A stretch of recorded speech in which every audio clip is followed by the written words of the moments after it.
Hi, Christy here. I'm in here with my Akashic Records open, exploring, jumping off with the word avoidance.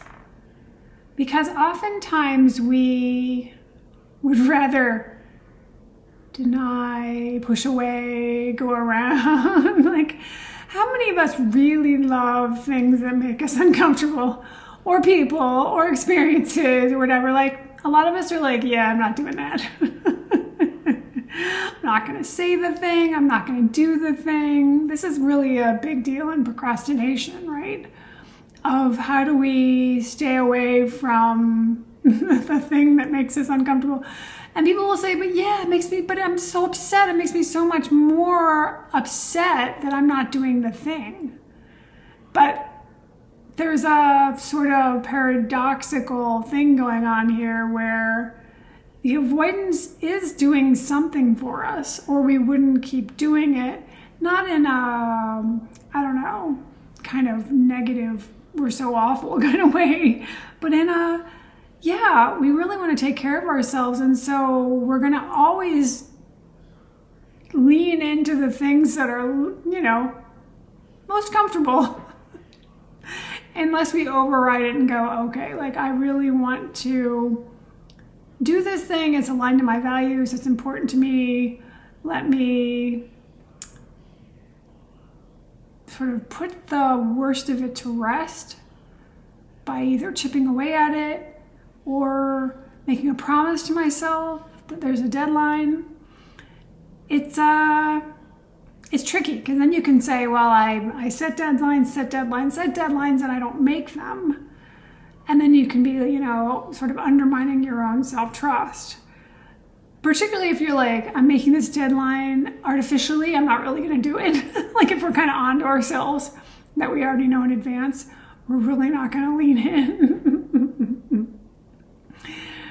And there's something in the cycle of this avoidance that I actually saw a cycle in a webinar I saw recently.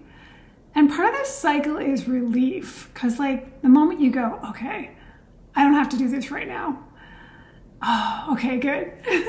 There's a little, I don't know if it's truly an endorphin hit or what, but there's some kind of like, oh, okay, I can relax a little bit because right now I don't have to do this. Future Christy or future whoever you are will have to worry about this and not me. And that's reinforcing. We want more of the relief. Which, of course, the biggest relief is like getting the thing done or moving through the avoidance if it's avoiding a person or whatever. Like, oh, I don't want to talk to that person and I have to. But if you do get it over with, you're going to be the freest. But there's also some freedom in like, I'm not going there. Not now. Not yet. I'm just going to keep on letting that sit there until I have to. The whole I have to thing. Oh. That is painful. That's right up there with shooting ourselves. Shooting ourselves in the foot, if you will. I think a big part of this is staying out of the self-blame around like, oh, I'm such a bad person because I want to feel comfortable. It certainly would be nice to have ways to be assured that the discomfort doesn't A, mean anything, B, won't last forever, C, isn't about us. There's probably like a whole alphabet worth of things that would be helpful. But in the end, it comes down to us to make it okay for ourselves. Either to do the thing, see the person, have the conversation, I don't know, take the exam that you've been postponing, whatever the thing is that you're like, oh, can I be with myself around the things that are hard for me? And also be with myself around the things that are easy for me. Because the flip side that's being brought forward to me here in the records also is because we tend to focus on the negative. We tend to focus on the things that are hard for us. Oh my gosh, I'm so terrible at that.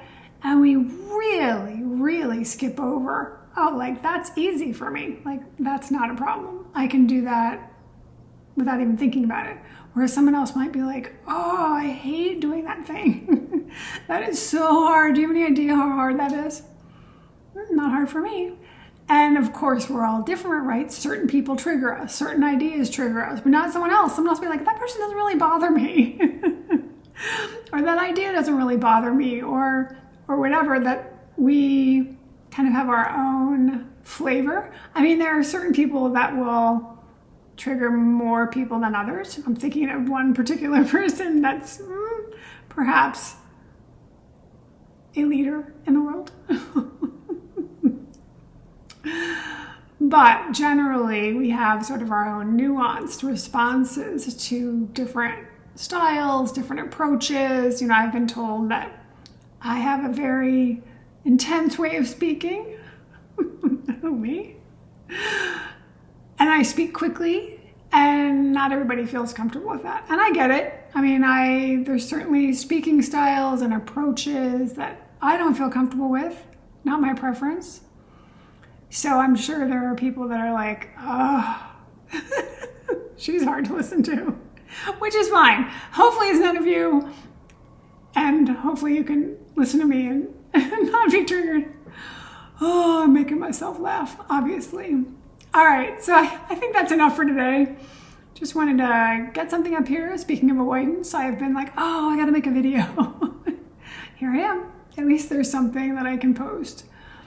So I'd love to hear in the comments below how you deal with your own avoidance. Like, what do you say to yourself? Do you give yourself grace? Do you set a deadline? Do you get hard on yourself?